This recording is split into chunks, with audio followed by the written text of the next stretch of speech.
మనలో చాలా మంది ఎక్కువగా ఆలోచిస్తుంటారు అనమాట. అసలు మనకి ఎట్లాంటి మొబైల్ అయితే సెట్ అవుతుందని. అండ్ కొంతమంది వచ్చేసరికి వాళ్ళ ఫ్రెండ్స్ గానీ, వాళ్ళ రిలేటివ్స్ ని ఎవరినైనా అడుగుతూ ఉంటారు. ఎలాంటి మొబైల్ మంచిగా ఉంటుంది ఒకవేళ చూడని. ఇది ఎవరిని అడిగే అవసరం లేదు. ఈ ఒక్క వీడియో చూసాక మీకు చాలా క్లారిటీ అయితే వస్తది. అండ్ ఎవరైనా పెద్దవాళ్ళు చూసినా ఈ వీడియో ఎండ్ వరకు అయితే చూడండి. సో మీకు ఈ మొబైల్ వచ్చేసరికి చాలా బ్రాండ్లు అయితే ఉంటుంది. ఒక్కొక్క బ్రాండ్ కి ఇప్పుడు నేను చెప్పే ఒక్కొక్క ఫ్యూచర్ అనేది చాలా స్పెషల్ గా అయితే ఉంటుంది అనమాట. ఒక్కొక్క మొబైల్ అనేది ఇప్పుడు డీటెయిల్ ఎక్స్ప్లెయిన్ చేస్తే నోట్ చేసి పెట్టేసుకోండి. మీకు ఒక మంచి అంటే బడ్జెట్ రేంజ్ లో ఒక మంచి కెమెరాస్ ఉన్న మొబైల్ కావాలంటే వివో ఈజీగా కన్సిడర్ చేసుకోవచ్చు.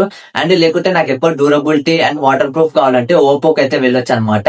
అండ్ మీకు లేకుంటే నాకు ఎక్కువగా నేను వీడియోస్ చూస్తా అండ్ మంచి స్పీకర్స్ కావాలంటే మోటోరోలాకి అయితే ఈజీగా వెళ్ళొచ్చు అనమాట. అండ్ మీకు ఎక్కువ గేమింగ్ కానీ డిస్ప్లే కావాలనుకుంటే మీరు ఐక్యూకి వెళ్ళొచ్చు. అండ్ అదే ప్లేస్ లో పోకో కూడా ఉంటుంది. సేమ్ ఈ రెండు మొబైల్స్ లో ఏదైనా తీసుకునొచ్చు.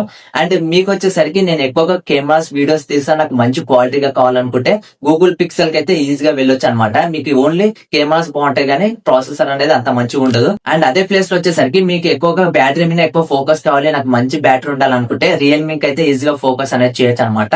ఇప్పుడు నేను చెప్పిన ప్రతి ఒక్క మొబైల్ అనేది మీరు ఈజీగా నోట్ చేసి పెట్టుకోండి, లేకపోతే ఈ వీడియో సేవ్ చేసి పెట్టేసుకోండి.